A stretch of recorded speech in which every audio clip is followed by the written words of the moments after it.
تو انہیں بتاؤ کہ اللہ نے ان پر زکوٰۃ فرض فرمائی ہے، جو ان کے خوشحال افراد یعنی جو کھاتے پیتے لوگ ہیں، خوشحال افراد سے وصول کی جائے گی، نادار اور حاجت مندوں میں تقسیم کی جائے گی۔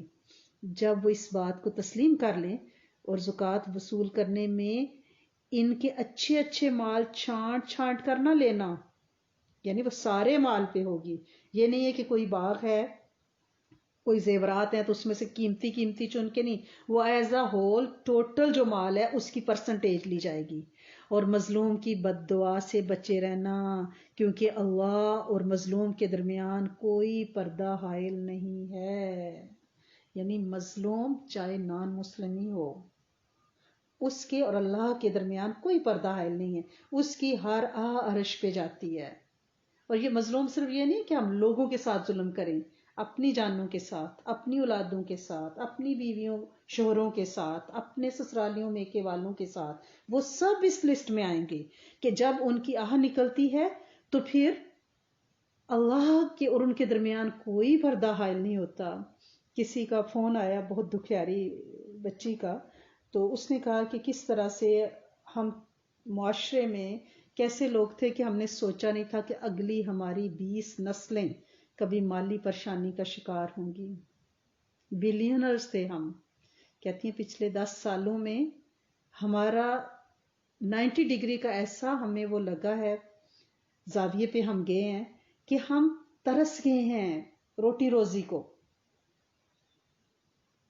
کیونکہ بعض اوقات بے دہانی میں کسی کی آہ ہمیں پتہ بھی نہیں چلتا، لہٰذا اپنے رویوں کو ہم نے جانچ جانچ کے چلنا ہے، اور اپنے مال سے دوسروں کے زخموں پہ پھایا رکھنا ہے، کیونکہ جو معاشی تنگی میں ہوگا نا، جو پریشانی میں ہوگا، ہمارے رشتہ داروں میں، ہماری گلی کوچوں میں، جانے پہچانے لوگوں میں ہم سے پوچھ ہوگی کہ تمہیں جو مال دیا تھا ان کا حصہ تھا اس میں، اگر اس نے غربت سے تنگ آ کے موت کو گلے لگایا یا عزت نیلام کی تو تم اس کے ذمہ دار ہو۔ ہم اپنے کمفی کوزی گھروں میں سکھ سے جییں اور ہم تو کسی کو کوئی نقصان نہیں پہنچا رہے، ہم تو بس اپنی 5 نمازیں پڑھتے ہیں اور اپنے گھر میں رہتے ہیں۔ نہیں نہیں نہیں نہیں نہیں، ہم سے پوچھ ہونی ہے، کیونکہ یہ بھی ظلم ہے کہ ہمارے پاس مال ہو اور ہم کسی دوسرے پہ خرچ نہ کریں اور غریب لوگوں کی عزتیں جو ہے نیلام ہوتی رہیں۔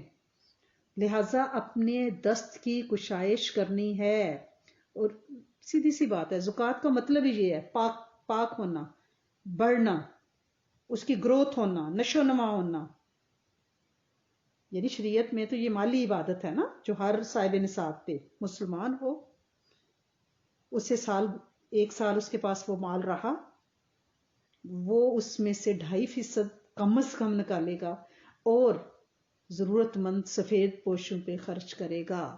یہ نہیں ہے کہ زکوٰۃ نکالی اور پھر اس کو اونے پونے ادھر ادھر پھنکا دیا، ادھر دے دو ادھر دے دو، نہیں۔ زکوٰۃ نکالنا آسان ہے، اس کو افراد کو ڈھونڈ ڈھونڈ کے دینا مشکل ہے، جو حقدار ہیں ان تک پہنچانا زیادہ مشکل کام ہے، اس کو اپنے سر سے اتارنا نہیں ہے۔ کچھ لوگ یہ بھی کہتے ہیں کہ ہم تو اپنی پوری زکوٰۃ نکالتے ہیں، اس کے باوجود ہمارے مال میں برکت نہیں ہے، ہم تو اسے پاک کرتے ہیں، لیکن کیا آپ مستحق لوگوں کو ڈھونڈتے ہو، تلاش کرتے ہو، سفید پوشوں کو ڈھونڈتے ہو؟ اور آپ کو پتہ ہے نا کہ اگر کوئی سفید پوش شخص جو سوال نہیں کرتا، اگر وہ بھوکا سوتا ہے، فاقے سے سوتا ہے، ہم سے پوچھ ہونی ہے، لہٰذا تلاش کرنا ہے۔ ہر کوئی تو لپک لپک کے نہیں نا مانگتا، وہ تو اپنا گھر پورا کر لیتے ہیں جو سڑکوں پہ مانگ رہے ہیں، جو میسج کر کر کے مانگ رہے ہیں وہ ان کا تو کہیں سے پورا ہو جائے گا، لیکن ہم سے یہ پوچھا جائے گا کہ کیا وہ حقداروں تک ہم نے پہنچائی؟ زکوٰۃ نکالنا آسان ہے، حقداروں کو ڈھونڈنا بہت مشکل ہے، اور یہ اتنی بڑی ذمہ داری ہے، اتنی بڑی پوچھ ہونی ہے کہ اگر کسی نے مجھے اپنے زکوٰۃ کے پیسے دیے، میں نے ان کو خرچ کیا، وہ بندہ بری ذمہ ہے، میں ذمہ دار ہوں اس سارے مال کی کہ میں نے اس کو کہاں خرچ کیا، اس لیے بہت کیئرفل ہونا ہے۔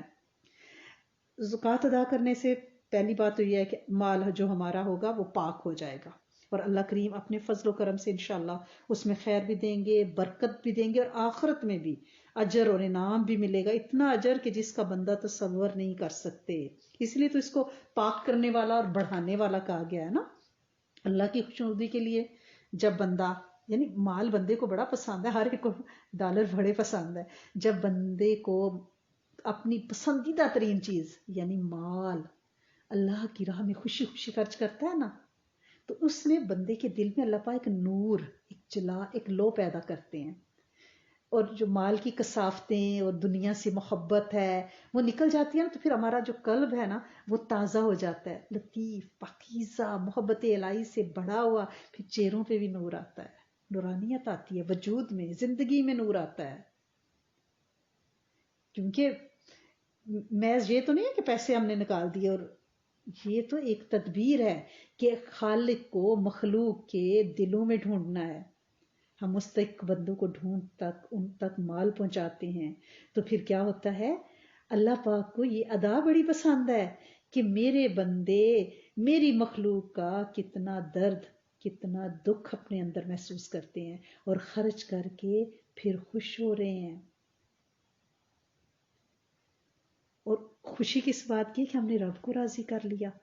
اگر ہم صحابہ کی، نبی کریم صلی اللہ علیہ وسلم کی، اہل بیت کی زندگیاں دیکھیں تو یہ حقیقت ایسی کھل کے سامنے آتی ہے تو ہمیں لگتا ہے ہم تو کچھ بھی خرچ نہیں کر رہے، ہم تو ناپ ناپ کے اور تول تول کے دے رہے ہیں. 2.5% اتنا ہے تو اتنا ہے، تو اتنا اکاؤنٹ ہے تو اتنا ہے.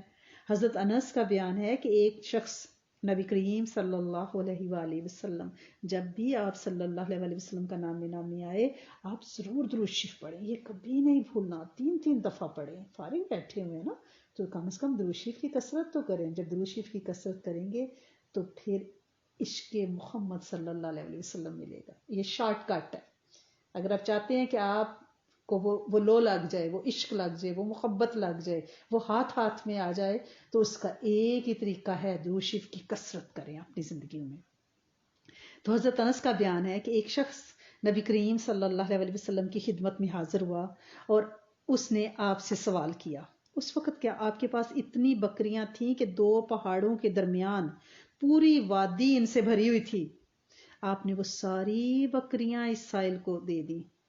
جب وہ شخص اپنے لوگوں میں، اپنی بستی میں پہنچا تو اس نے پوری قوم میں یوں خطاب کیا، اناؤنس کیا، لوگو مسلمان ہو جاؤ.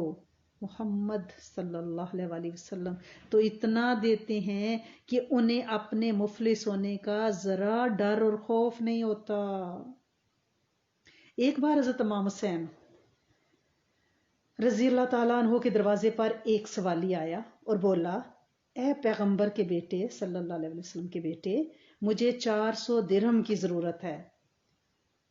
آپ نے اسی وقت گھر سے 400 درہم منگوائے، سائل کے حوالے کر دیے اور خود رونے لگے. لوگوں نے رونے کی وجہ دریافت کی تو حضرت امام حسین نے فرمایا، روتا اس لیے ہوں کہ میں نے اس شخص کے سوال کرنے سے پہلے ہی یہ رقم اسے کیوں نہ دے دی، اس کو سوال کیوں کرنا پڑا، یہ نوبت ہی کیوں آئی کہ یہ شخص میرے پاس آیا اور میرے سامنے اس نے دستے سوال دراز کیا. اس بات پہ میں رو رہا ہوں. جتنا مانگا دے بھی دیا اور پھر تعصف ہے، آنسو ہیں. یہ چیز ہم میں آ جائے. مال نکال کے اس کا اشتہار نہیں میڈیا پہ چلوانا، چپکے سے اور پھر ایک کونے پہ سر دے کے رو لینا کہ سونے مالک کتنی مخلوق تیری ترلے ڈال رہی ہے، میں ہر ایک تک نہیں پہنچ سکی. میرے کریم مالک میرے جسمانی روحانی رزق میں اضافہ فرمائیں تاکہ میں قیامت تک کی نسلیں میری شاد آباد ہوں اور تیری مخلوق کو شاد آباد رکھنے کا ذریعہ بن جائیں. حضرت بی بی عائشہ کا بیان ہے رضی اللہ تعالیٰ عنہ کہ ایک بار بکری ذبح کی گئی.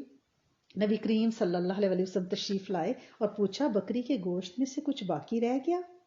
حضرت بی بی عائشہ نے جواب دیا، صرف ایک اس کی دستی باقی رہ گئی ہے، یعنی باقی سب تقسیم ہو گیا ہے. تو آپ نے ارشاد فرمایا، نہیں بلکہ اس دست کے علاوہ جو کچھ تقسیم کر دیا گیا وہی باقی ہے، یعنی آخرت میں اس کا اجر ملے گا. جو ہم خرچ کرتے ہیں نا سمجھیں وہی باقی ہے، جو ہمارے پاس ہے نا اس کا ہمیں کوئی فائدہ نہیں ہے. وہ جو خرچ ہوا ہے نا اس کا جو اجر آخرت میں ملے گا اس کا تو کوئی گمان نہیں کر سکتے. حضرت بی بی اسما بنت ابی بکر رضی اللہ تعالیٰ عنہ کا بیان ہے کہ نبی کریم صلی اللہ علیہ وسلم نے ان سے فرمایا، آپ کو پتہ ہے نا بی بی اسما جو ہیں حضرت بی بی عائشہ صدیقہ کی بہن ہے، اور جب ہجرت کے موقع پہ نبی کریم صلی اللہ علیہ وسلم نکلے تھے حضرت ابوبکر صدیق کے ساتھ، تو توشہ دان انہوں نے اپنا دامن پھاڑ کے تو توشہ دان جو ہے وہ باندھ کے دیا تھا. تو حضرت بی بی اسما کہتی ہیں کہ مجھے نبی کریم صلی اللہ علیہ وسلم اس طرح فرمایا، خدا کے بھروسے پر فراغ دستی سے اس کی راہ میں خرچ کرتی رہو، یعنی کھلے ہاتھ سے، گنتی شمار کے چکر میں مت پڑو. اگر تم اس کی راہ میں گن گن کر دو گی تو وہ بھی تمہیں گن گن کر ہی دے گا. اور دولت کو سینت سینت کر نہ رکھو، ورنہ خدا بھی تمہارے ساتھ یہی معاملہ کرے گا اور تم پر بے حساب دولت نہیں انڈیلے گا. لہذا جہاں تک ہمت باندھ سکو کشادہ دستی کے ساتھ رب کی راہ میں خرچ کرو. صحیح مسلم، صحیح بخاری. گن گن کے نہیں ہم نے تو ابھی $50 پچھلے منتھ دیے تھے، نہیں کھلے ہاتھ سے انڈیلیں، وہ بھی بے حساب دیں، بے حساب مال آئے گا انشاءاللہ العزیز. اور رزق ہمیشہ جسمانی اور روحانی دونوں مانگیں، روح کا رزق ضرور مانگیے گا، روح کمزور نہ رہ جائے. حضرت ابو ہریرہ رضی اللہ تعالیٰ عنہ کا بیان ہے کہ نبی کریم صلی اللہ علیہ وسلم نے فرمایا، اللہ تعالیٰ اپنے ہر بندے سے کہتا ہے، اے آدم کے فرزند میری راہ میں خرچ کیے جا، میں تجھے اپنے اتھاہ خزانوں میں سے دیتا رہوں گا. یہ بھی صحیح مسلم صحیح بخاری میں ہے. حضرت ابو ذر رضی اللہ تعالیٰ عنہ بیان کرتے ہیں، میں ایک بار نبی کریم صلی اللہ علیہ وسلم کی خدمت میں حاضر ہوا. آپ صلی اللہ علیہ وسلم اس وقت کعبہ کے سائے میں آرام فرما رہے تھے. مجھے دیکھا تو فرمایا، رب کعبہ کی قسم وہی لوگ بڑے گھاٹے میں ہیں. میں نے پوچھا، میرے ماں باپ آپ پر قربان، بتائیے وہ کون لوگ ہیں جو زبردست گھاٹے میں ہیں؟ آپ نے ارشاد فرمایا، وہ لوگ جو بڑے سرمایہ دار اور خوشحال ہیں. ہاں، ان میں سے وہی گھاٹے اور خسارے سے محفوظ ہیں جو کشادہ دلی کے ساتھ آگے پیچھے دائیں بائیں اپنی دولت رائے خدا میں صرف کر رہے ہیں. مگر دولت مندوں میں سے ایسے لوگ بہت ہی کم ہیں. یہ ہمارے لیے عبرت کا مقام ہے. یہ بھی صحیح بخاری اور صحیح مسلم میں ہے کہ سرمایہ داروں میں بہت کم ایسے ہیں جو کثرت سے خرچ کرتے ہیں. اپنی ذات پہ تو بڑا کرتے ہیں، برانڈڈ جوتے کپڑے لینے تو ان کو آج کل تو آن لائن شاپنگ ہے نا، بیٹھے بیٹھے ایک کلک پہ بنڈل دروازے کے آگے ہیں، تو اس پہ ہمیں خرچ کرتے ہوئے احساس نہیں ہوتا. لیکن اگر ہم کہیں یہ ٹرانسفر $100-200 کر دیں تو وہ ہمیں یاد رہتا ہے کہ ہم نے ابھی پچھلے ہفتے تو دیا ہے. یہ کشادہ دلی جو اپنی ذات پہ خرچ کرتے ہمیں ہوتی ہے، اس سے زیادہ کشادہ دلی ہو، کیونکہ بیسٹ انویسٹمنٹ ہے وہ آخرت میں، جہاں اللہ کریم اپنے دستے کشائش سے ہمیں بھریں گے، جہاں ہمیں ایک ایک نیکی کے لیے ہم ترس اور تڑپ رہے ہوں گے، وہاں کے لیے ہم انویسٹ کریں نا. ہم ویسے تو سوچتے ہیں کہ کہاں انویسٹ کریں، کون سی بیسٹ انویسٹمنٹ ہے. یہ بیسٹ انویسٹمنٹ ہے ہیئر آفٹر، ٹھیک ہے نا. اور یہ جو زکوٰۃ کا نظام ہے نا، یہ اصل میں مومن کے دل سے حب دنیا اور اس کو جڑ سے یعنی کاٹنا چاہتا ہے. یہ دنیا کی محبت ہے نا، پیسے کی وجہ سے ہمارے دل میں آتی ہے نا، اللہ کریم اس کے ذریعے ہماری بخل، تنگ دلی، خود غرضی، حسد، شک دلی، یہ جو رقیب قسم کے جذبات ہوتے ہیں، ان سے ہمارے دل کو پاک کر کے ہمارے دل میں کیا بھرنا چاہتا ہے؟ اظہار، احسان، خلوص، خیر خواہی، تعاون، رفاقت، پاکیزہ جذبات. یہ زکوٰۃ سے یوں سمجھیں یہ ایک ڈرین اوپنر ہے، یہ ایک کلینر ہے جو ہمارے دل کو لشکا دیتا ہے. اور یہ نہیں کہ اسی امت پہ زکوٰۃ آئی ہے، یہ پچھلی امتوں پہ بھی رہی ہے. اگر آپ غور کریں نا تو قرآن پاک میں اس کی شہادت موجود ہے کہ زکوٰۃ تمام انبیاء علیہ السلام کی امتوں میں سے ہر ایک پہ فرض رہی ہے، جیسے نماز فرض رہی ہے سب انبیاء کی امتوں پہ. سورۃ انبیاء میں حضرت موسیٰ علیہ السلام، حضرت ہارون علیہ السلام کا واقعہ اور مکالمہ بھی ہے، اور پھر حضرت ابراہیم علیہ السلام اور ان کی قوم کے درمیان جو بات چیت ہوئی وہ بھی ہے. حضرت لوط، حضرت اسحاق، حضرت یعقوب علیہ السلام کا ذکر کیا گیا ہے. اور اس سارے انبیاء کے ذکر کے بعد اللہ پاک نے فرمایا سورۃ انبیاء کی آیت نمبر 73 میں، اور ہم نے ان سب کو پیشوا بنایا جو ہماری ہدایت کے تحت رہنمائی کا فرض انجام دیتے تھے، اور ہم نے ان کو وحی کے ذریعے نیک کام کرنے نماز کا اہتمام کرنے، زکوٰۃ دینے کی ہدایت کی، یہ سب ہمارے عبادت گزار بندے تھے. یعنی ان سب انبیاء پہ نماز بھی اور زکوٰۃ بھی فرض تھی، ان کی امتوں پہ بھی.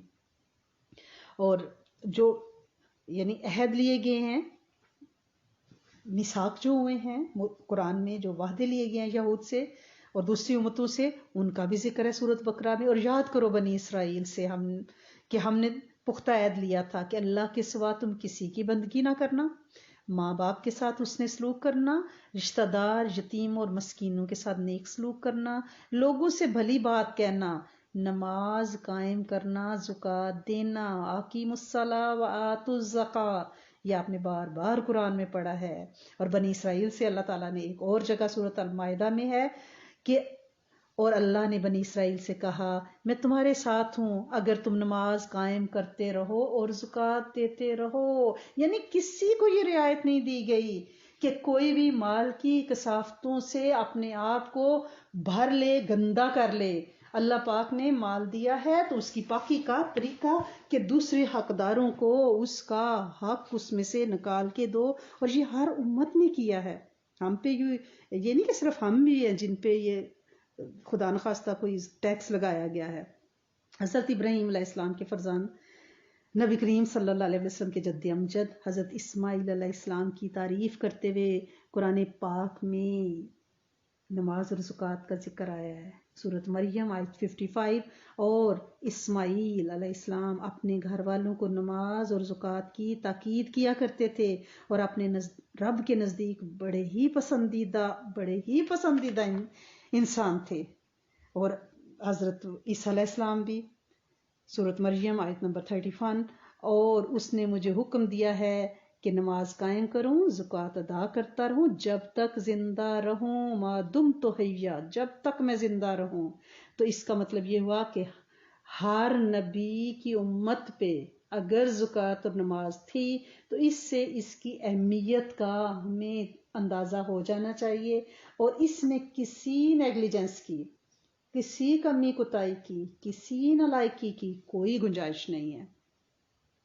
اور قرآن پاک میں 32 جگہوں پر نماز اور زکوٰۃ کا ایک ساتھ ذکر آیا ہے.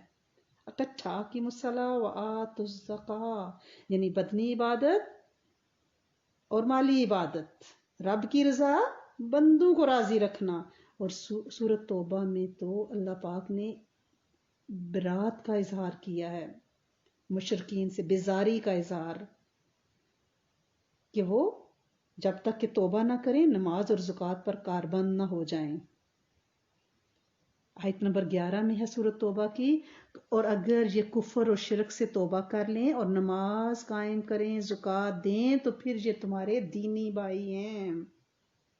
یہ آیت ہمیں صاف بتا رہی ہے کہ نماز اور زکوٰۃ ایمان اور اسلام کی پکی علامت، قطعی شہادت ہے. اس لیے تو قرآن پاک میں زکوٰۃ نہ دینا مشرکوں کا وصف ہے نا. مشرک ہیں جو زکوٰۃ نہیں دیتے، مشرکوں کا عمل قرار دیا گیا ہے. کیا خدا نخواستہ ہم اس لسٹ میں آنا چاہتے ہیں؟ سورۃ فصلت میں ہے کہ اور تباہی ہے ان مشرکوں کے لیے جو زکوٰۃ نہیں دیتے، یہی لوگ ہیں جو آخرت کے منکر ہیں. اور حضرت ابو بکر صدیق کے بارے میں آپ نے بڑی ڈیٹیل سے پڑھا ہے کہ انہوں نے منکرین زکوٰۃ کے ساتھ کیا سلوک کیا. انہیں اعلان فرمایا تھا کہ یہ لوگ دور رسالت میں جو زکوٰۃ دیتے تھے، اگر اس میں سے بکری کا ایک بچہ بھی روکیں گے تو میں ان کے خلاف جہاد کروں گا. حضرت ابو بکر صدیق رضی اللہ تعالیٰ عنہ جب یہ بات ہو رہی تھی تو حضرت عمر نے ان کو ٹوکا کہ آپ ان لوگوں سے بھلا کیوں جہاد کر سکتے ہیں جو کہ کلمہ پڑھ رہے ہیں. حالانکہ نبی کریم صلی اللہ علیہ وسلم کا ارشاد ہے کہ جو شخص لا الہ الا اللہ کہہ دے تو اس کی جان و مال میری طرف سے محفوظ ہوگا. تو حضرت صدیق اکبر نے پتہ ہے کیا فرمایا؟ سختی سے انہوں نے فرمایا خدا کی قسم جو لوگ نماز اور زکوٰۃ کے درمیان فرق کریں گے میں ان کے خلاف لازماً جنگ کروں گا. یعنی نماز اور زکوٰۃ کلمے کا ہی جڑا ہوا حصہ ہیں. ایمان مکمل ہی نہیں ہو سکتا. یعنی یہ کہنا کہ ہم مسلمان ہیں، ہم نماز تو پڑھ رہے ہیں لیکن زکوٰۃ کا ہم حساب کتاب نہیں رکھتے، کوئی اجازت، کوئی گنجائش نہیں ہے. اس میں تفریق ہو ہی نہیں سکتی. حضرت عبداللہ بن مسعود رضی اللہ تعالیٰ عنہ کا ارشاد ہے کہ ہم کو نماز پڑھنے اور زکوٰۃ دینے کا حکم دیا گیا ہے، اور جو شخص زکوٰۃ نہ دے اس کی نماز بھی نہیں ہے. یہ طبرانی شریف میں ہے. جو زکوٰۃ نہیں پورے حساب کتاب سے دیتا اس کی نماز بھی نہیں ہے. اور قرآن پاک میں تو اللہ پاک نے ان لوگوں کو بے ہدایت یعنی ہدایت سے محروم قرار دیا جو زکوٰۃوں سے غافل ہیں. سورۃ بقرہ کی آیت نمبر 2 اور 3 ہدی للمتقین الذین یؤمنون بالغیب جو آپ پڑھتے ہیں. ہدایت ہے ان متقیوں کے لیے جو غیب پر ایمان لاتے ہیں، نماز قائم کرتے ہیں، جو کچھ ہم نے انہیں دیا ہے اس میں سے رب کی راہ میں خرچ کرتے ہیں. یعنی سچے مومن ہیں ہی وہ جو زکوٰۃ دیتے ہیں. سورۃ انفال میں ہے آیت نمبر 3 اور 4 میں کہ جو نماز قائم کرتے ہیں اور جو کچھ ہم نے ان کو دیا ہے اس میں سے رائے حق میں خرچ کرتے ہیں، حقیقت میں یہی سچے مومن ہیں. آپ صلی اللہ علیہ وسلم کی ایک حدیث مبارکہ ہے، ذرا دھیان سے سنیں. سخی آدمی اللہ کے قریب ہے، جنت کے قریب ہے، بندگان خدا کے قریب ہے، جہنم سے دور ہے. اور بخیل یعنی کنجوس خدا سے دور ہے، جنت سے دور ہے، بندگان خدا سے دور ہے، جہنم سے قریب ہے. اور یہ حقیقت ہے کہ ایک جائل سخی ایک عابد بخیل کے مقابلے میں اللہ کے نزدیک زیادہ پسندیدہ ہے. یعنی بندہ عبادت کرتا ہے اور بخیل ہے، اس سے بہتر اللہ کے نزدیک کون سا بندہ ہے جو جاہل ہے، کچھ نہیں جانتا لیکن سخی ہے. آپ کو پتہ ہے نا کہ فرعون موسیٰ جس دن وہ پانی میں ڈوبا ہے اس کے دسترخوان پہ ایک بھی شخص کھانا کھانے والا نہیں تھا. اس کی عادت تھی، روز اس کا دسترخوان سجتا تھا، کئی غریب کھانا کھاتے تھے، سینکڑوں. جب اس کا وزیر حامان آیا تو اس نے کہا اس طرح تو میں نے حساب کتاب لگا کے دیکھا اتنے عرصے میں تو تمہارا خزانہ خالی ہو جائے گا، تم اتنا کھانا کھلاتے ہو. اس نے بند کرنا شروع کیا، کم کرنا شروع کیا. جس دن اس کا دسترخوان پہ کوئی کھانا کھانے والا غریب مسکین نہیں تھا اس دن وہ ڈوب کے مرا ہے. سخی کا بچاؤ ہے، اس کی پروٹیکشن ہے.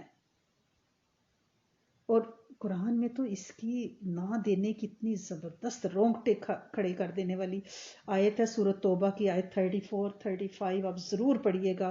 اس میں ہے کہ جو لوگ سونا اور چاندی جمع کر کے رکھتے ہیں، اللہ کی راہ میں اس کو خرچ نہیں کرتے، انہیں دردناک عذاب کی خوشخبری سنا دو. ایک دن آئے گا اسی سونے اور چاندی پر جہنم کی آگ دہکائی جائے گی، پھر اسی سے ان لوگوں کی پیشانیوں، پہلوؤں، پیٹھوں کو داغا جائے گا اور کہا جائے گا یہ ہے وہ خزانہ جو تم نے اپنے لیے جمع کر رکھا تھا، لو اب اپنی سمیٹی ہوئی دولت کا مزہ چکھو. یعنی یہی خزانہ، یہی زیور، یہی جو کچھ ہم نے جمع کیا وہ خدا نخواستہ تپا کے پگھلا کے ہمارے وجود کو داغا جائے گا کہ مزہ چکھو.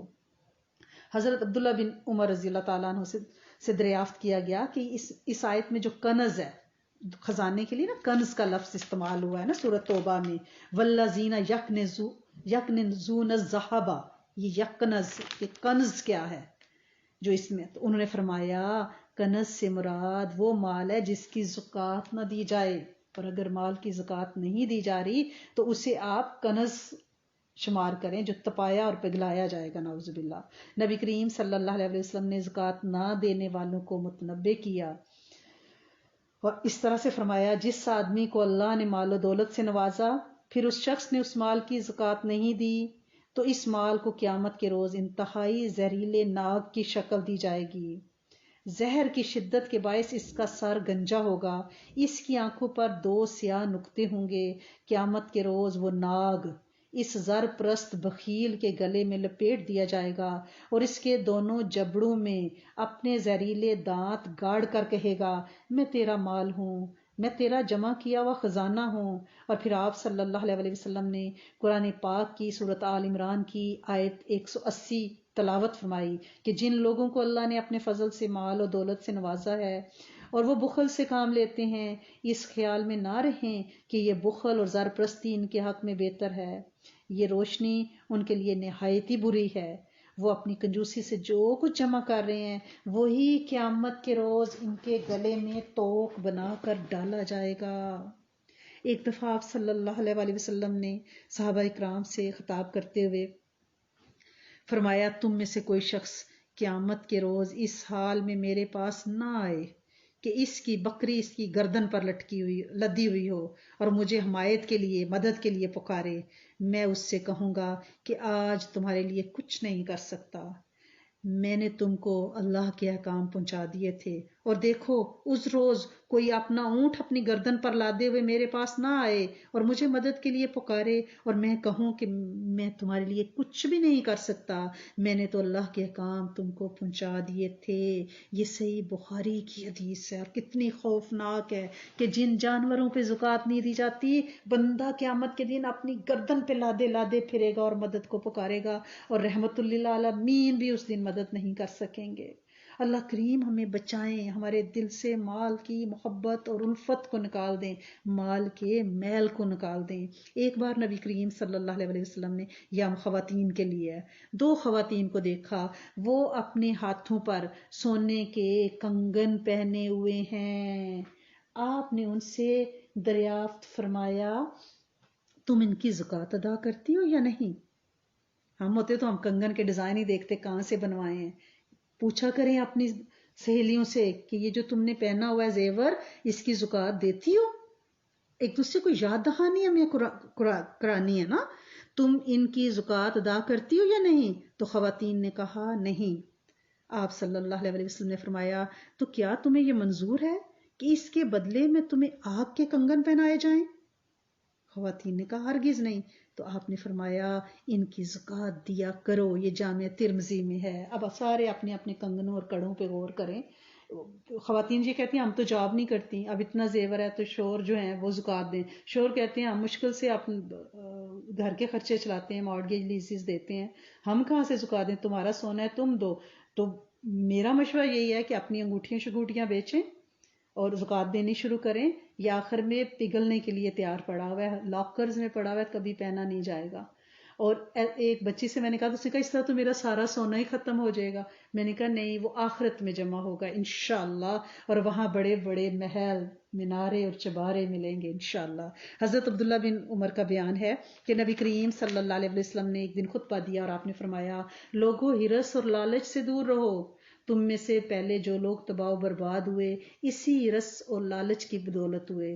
ہرس نے ان میں بخل، کنجوسی اور تنگ دلی پیدا کی، وہ بخیل اور زر پرست ہو گئے، اسی نے ان کو قطع رحمی پر ابھارا اور انہوں نے قطع رحم کا جرم کیا، اور اسی نے ان کو بدکاریوں پر ابھارا اور وہ بدکاری پر اتر آئے۔ یہ ابی داؤد میں یہ روایت ہے۔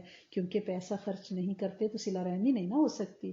کتنے ہمارے رشتہ دار ہیں جو زندگی کی دوڑ میں پیچھے ہیں، ان کو اٹھانا ہے، ان کو ساتھ چلانا ہے، ان کا مددگار بننا ہے۔ اور صحابہ اکرام کی زندگی تو ایسی تھی کہ ایک پیسہ اپنے پاس رکھنا ان کے لیے وہ ناجائز سمجھتے تھے۔ حضرت ابو ذر، ان کی تو یہ عادت تھی، اگر کسی کو جمع کرتے دیکھتے تو غصے میں آ جاتے اور متوجہ کرتے کہ بھئی کیا کر رہے ہو۔ تو اس کی اہمیت اس سے تو دیکھیں نا کہ ٹوٹل 82 ٹائم پہ قرآن میں 82 جگہوں پہ تاکید کے ساتھ حکم آیا ہے کہ بھئی زکوٰۃ دو اللہ کی راہ، اور پھر اللہ پاک لالچ دیتے ہیں نا، ان کو پتہ ہے نا کہ ہم کیسے لالچی لوگ ہیں، کہ ویسے شاید یہ قابو نہ آئے تو ہمیں انسینٹیو دیتے ہیں کہ دیکھو سورۃ بقرہ میں نا کہ جو لوگ اپنے مالوں کو اللہ کی راہ میں خرچ کرتے ہیں، اور ان کے خرچ کرنے کی مثال ایسی ہے جیسے ایک دانہ بویا جائے، اس میں سے 7 بالیاں نکلیں، ہر بالی میں سے 100 دانے نکلیں، اور اسی طرح جس عمل کو وہ چاہتا ہے بڑھاتا ہے۔ اور وہ کون ہے؟ وہ واسع علیم ہے، فراغ دست علیم ہے۔ جیسے کسان اپنی جھولی میں دانے ڈال کے خدا کی زمین کے حوالے کر دیتا ہے، یوں پھینک دیتا ہے، اور پھر بارش کی دعا کرتا ہے، آس لگا لیتا ہے، تو پروردگار الہ العالمین اس کے ایک ایک دانے کے بدلے میں سینکڑوں دانے عطا فرما کے اس کی کھیتی کھلیان کو بھر دیتے ہیں۔ تو اللہ پاک نے یہ واقعہ، یہ تمثیل بنا کے ہمارے ذہن نشین کرایا ہے کہ تمہارے ایک ایک دانے کے عوض میں ویسے ہی بالیاں بھر کے دوں گا، اور 700 اور اس سے زیادہ اپنی رحمت سے۔ کیونکہ یہ جب آیت ختم ہوتی ہے نا تو اللہ پاک فرماتے ہیں واللہ واسع علیم، اللہ بڑی وسعتوں والا، سب جانتا ہے۔ پھر سورۃ روم میں اور جو زکوٰۃ تم اللہ کی خوشنودی حاصل کرنے کے لیے دیتے ہو اسی کے دینے والے